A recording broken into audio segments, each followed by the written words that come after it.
Hello and welcome to task for today TFT-18. We are studying sociological thinkers and we have reached the last thinker in our syllabus, which is George Herbert Mead. Let's recap whatever we studied till now. We have studied about Marx, Durkheim, Weber, Parsons and Merton. Of these, Karl Marx was a conflicts theorist, Durkheim was a functionalist, Weber was a proponent of social action theory, while Parsons and Merton, they were structural functionalists. Coming to the last thinker, G.H. Mead, he was a symbolic interactionist. Symbolic interactionism, as you remember, it comes under non-positivist method. The positivists, they said that it was social structure or the social institutions which shaped individual behavior. But non-positivists did not agree. They said that individuals were not passive recipients of social structure or the stimulus which was created by social structure, but they themselves, the individuals, they were responsible for creating social reality. How did this happen? This happened through interaction. Human being, as you know, he is a social being. He interacts with others and in turn he gives meanings to these interactions, and through these meanings, when they are crystallized, when they are organized, then they give rise to different parts of the social structure. So these meanings are in the form of certain symbols, and any interaction can have n number of meanings, and the role of a sociologist is to interpret these meanings. That is what the role of sociologist is. So, in a symbolic interactionist theory, human beings, they interact with one another and each interaction is given certain symbols or meanings, and these have to be interpreted. This is symbolic interactionism in short. So, here what is happening? A structure is not a black box, right? It is not something which I cannot see from outside. But a social structure, let's assume this is a social structure, it is or it includes social interactions between different human beings, like this. So these interactions, they make up or build the social structure. This is what is understood by symbolic interactionists. Social structure is not a black box, no. Instead, it consists of human interactions. While interacting with others, there are many symbols. What are these symbols? For example, clenching of fist or winking or raising the eyebrow. These are certain symbols. Clenching of fist might reflect anger. Winking may reflect teasing. Raising the eyebrow means some kind of questioning or scolding, right? So, these symbols are to be interpreted by the social scientist. For example, what reflects happiness? What reflects sadness? How does a person react when he or she is happy or he or she is sad? These symbols, these are not something which is unknown. With time, we have developed or human society has developed a set of symbols, a set of gestures which have a certain meaning. And these meanings, when they are organized or when they are crystallized, when they are solidified, they become a structure of norms, beliefs, values, and they in turn form the social structure. Now, G.H. Mead, he was influenced by the work of Cooley, and that is why we will learn or study about him, not the entire theory but at least the main parts. He gave the famous looking glass theory. What is looking glass theory? Just like in the mirror, as we look at ourselves, maybe we appreciate our beauty or our hair or eyes, our figure, anything, and perhaps it gives a sense of pleasure to us, or maybe our height does not please us, so this is a cause of worry. Similarly, in our society, what happens? An individual develops a sense of self or self-image. How? By looking at the society like a mirror. For example, if I interact with many people in the society and I see that someone tells me that you are very beautiful, someone tells me that your hair is quite good, someone appreciates my eyes, someone my figure, then accordingly I will develop a sense of self. That means my self will be a sum of what society says about me, and thus society is acting like a mirror which is reflecting myself, which is the self-image. This is what Cooley said, that an individual through interactions with others develops a sense of self-image. Therefore, what is self? Self is anything which develops as a result of interaction with people of society. So I am interacting with this person, this person, this person, this person. Every person is perhaps appreciating some quality of myself, or he or she is criticizing some quality. So accordingly, I am developing an image of myself which is a self. Now, Mead, he is influenced by C.H. Cooley. So, what does he say? That the mind has a very important role in this process of self-realization or the building of self-image. He illustrates this principle with the help of the example of a child. So, what happens while a child is growing up? When a child is growing up, at first, that child is going to observe the conventional gestures, the meanings. That means if his parent is angry, then how he or she will behave. If he is appreciating the child, then how she is behave. If laughing, then what does that mean? So these conventional gestures the child will observe. Then with time he will take the role. That means he will imagine himself in that position. Okay. So this role taking perhaps he will do it with his parents or siblings or some relatives who are very close, and then he will start rehearsing how my dad will behave in this situation, how my mom will behave, how my elder sister will behave. Like that, the child will start rehearsing, and all these things are happening in the mind, and thus develops the child.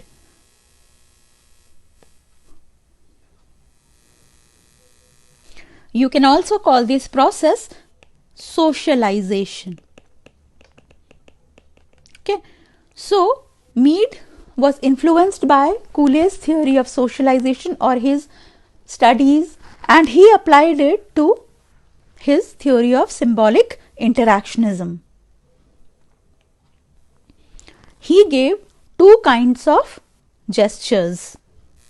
He said that sometimes we may gesture in a verbal or non-verbal manner. Okay, for example, there is an animal. So you can see sometimes 2 or 3 animals, they are there together, and some kind of conversation is going on between them. Or maybe there is a mom in the animal, okay, and she kinds of shoos away the child.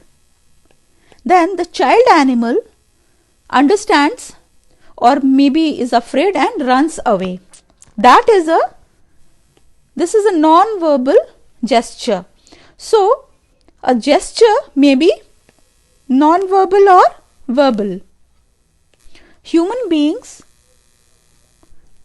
they develop certain significant gestures, that means which hold certain meaning. As I mentioned before, the raising of the eyebrow or clenching of fist or winking, all these are significant gestures, and that is why they have a certain meaning. So gestures consists of significant and non-significant gestures, and the significant gestures are known as symbols, and these are applicable to human society, not to the animal world. And this is how in a human society languages develop. They carry meaning and they are applied to different situations. They started from certain symbols which had to be deciphered. You must remember Harappan society of Mohenjo-daro. Initially there were certain symbols, and when we tried to understand what kind of civilization was existing that time, we first read their or took their symbols, isn't it? And then we tried to decipher. Some of them we have been able to decipher, some we have been unable to decipher. So this, we are actually going backwards. Similarly, in any society, in any language, if you see, there is a certain element of meaning and symbolism. Every language has certain meaning. There is a certain word for sitting, for standing, for laughing, and the people of that community, of that language, they understand or they share these set of symbols, words, meanings, and thus with the development of language, a society or societal structure, social structure, it starts developing. This is basically the foundation of symbolic interactionism. Now, Mead says that as a child develops, then there are 2 parts of a mature self. This is known as I and me. So, when I am the subject, that means I am not being influenced by anyone. I am the one who is acting. I am the actor. Then I am the subject. Then what opinion I have of myself is the I part of me. Okay. For example, I think that maybe I am very intelligent, or I am very kind, or I am very gentle. So these qualities define me. That means the I part of self. But when I am the object, that means people, I am being acted upon by others, by society. How am I being acted upon? When I am interacting with others, then I am being influenced by others' opinion of me. Then I develop a sense of myself which is the me part, right? So maybe someone is telling me that no, you are not that intelligent, you don't know many things, so my sense of self will change. This intelligence part that I think of myself might reduce. Similarly, some might say, you are sometimes rude, then also this will affect me. Some might also say that you are not always cooperative and sometimes you do not cooperate, right? Or you are not helping that much. So ultimately the image that I build of myself will include these qualities as well as these qualities. That means the sense that I have of me, sense of self, will include I as a subject and I as an object, when I am the actor and when I am being acted upon by others. So this is what happens when a child grows up. Okay. Now, how does this self-consciousness or the image of myself, my self-image or mature self, how does it evolve? There are three stages. First one is when I imitate, second is the play stage, and third is the game stage. What happens in imitative? I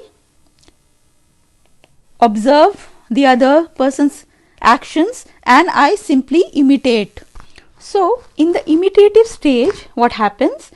It occurs about the second year of life, during which time the young child mimics the mannerisms and behavioral patterns of his parents, siblings, and other significant others.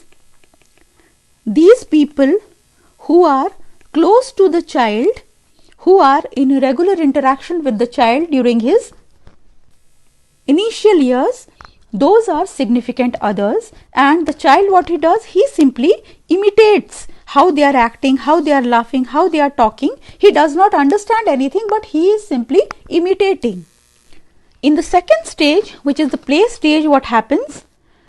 Here the child starts getting interested in these significant others and he starts playing the role of these significant others, his parents, his siblings, and maybe some close relatives who are visiting him again and again. So he starts playing the role of these people.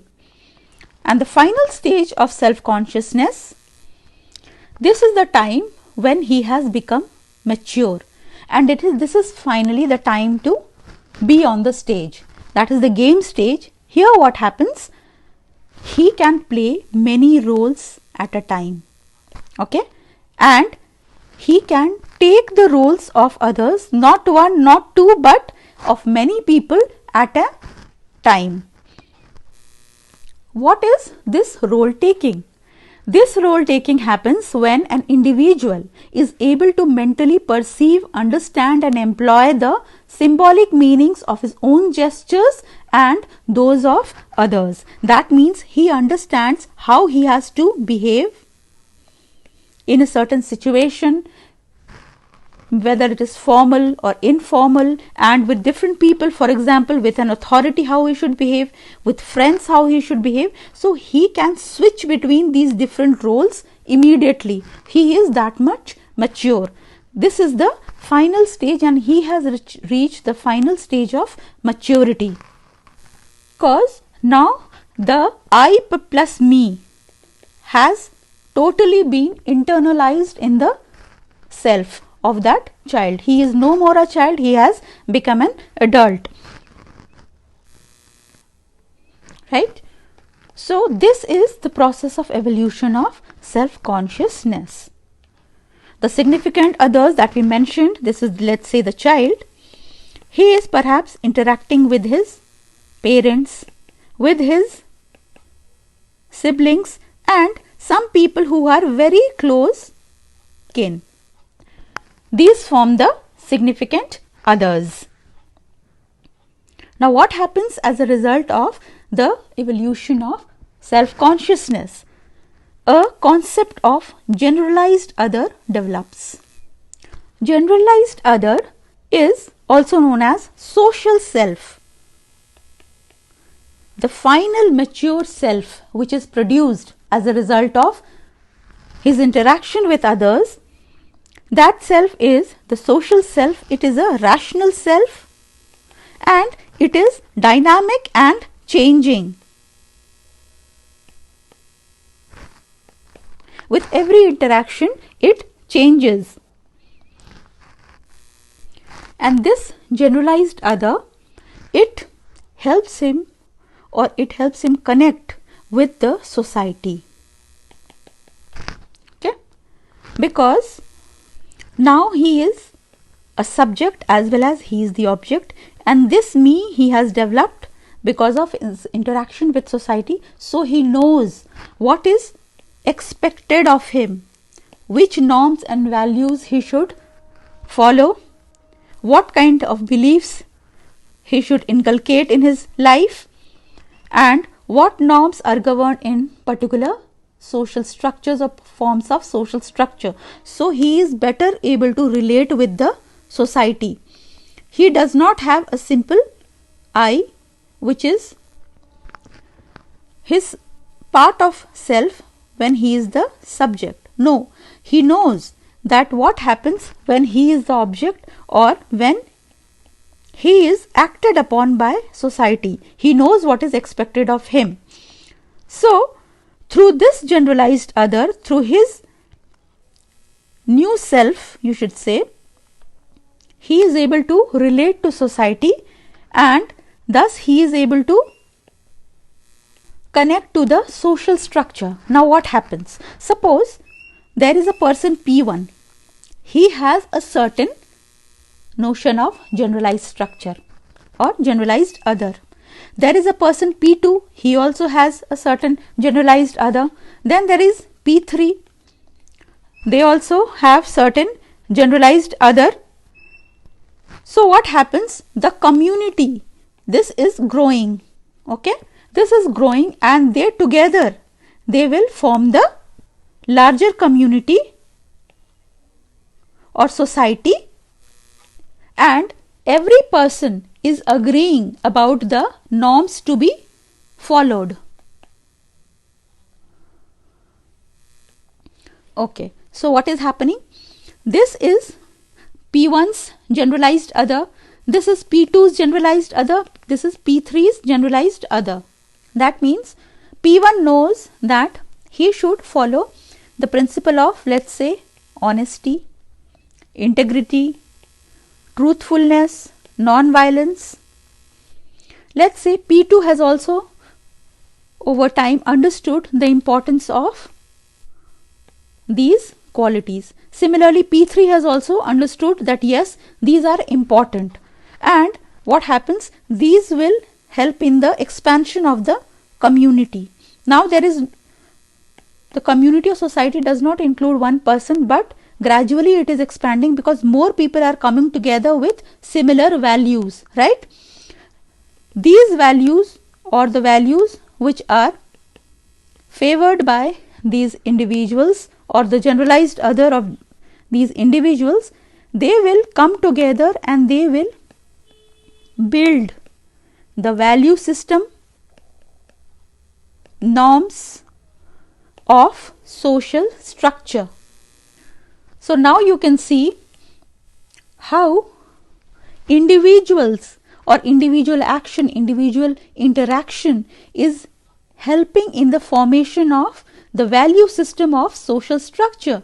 So it is not like the functionalist and conflict theorist who said that it is the social structure which will build the values or which will dictate the values to the individual. No, here in symbolic interactionism we are seeing that the value system, they have been agreed upon by different individuals on the basis of their interaction, and they have come to a consensus together, and they have laid the foundation of the value structure or value system of various social institutions which form the social structure. So it is man or individuals who are building social reality, and they are creators of society. So thus you can see that symbolic interactionism, how it is a non-positivist method, and how it tells us that human action or human interaction, it creates certain meanings and symbols, and it helps in the fostering of common value system which drive or form the basis of social institutions and thus social structure, right? So you have to keep in mind meaningfully in interactions with significant others. Okay, these significant others, finally the circle goes on increasing. A child starts with significant others, then gradually he starts expanding his circle of interaction, and finally he learns how to interact with the larger society. He has built a concept of me on the basis of his interaction with larger society, and this, when combined with his I, where he is the subject, becomes the mature self, or helps in interacting with the society with the help of this generalized other. And he learns how to interact in different conditions, for example in formal condition, in informal condition. All these things he learned during this process of evolution of self consciousness or self image.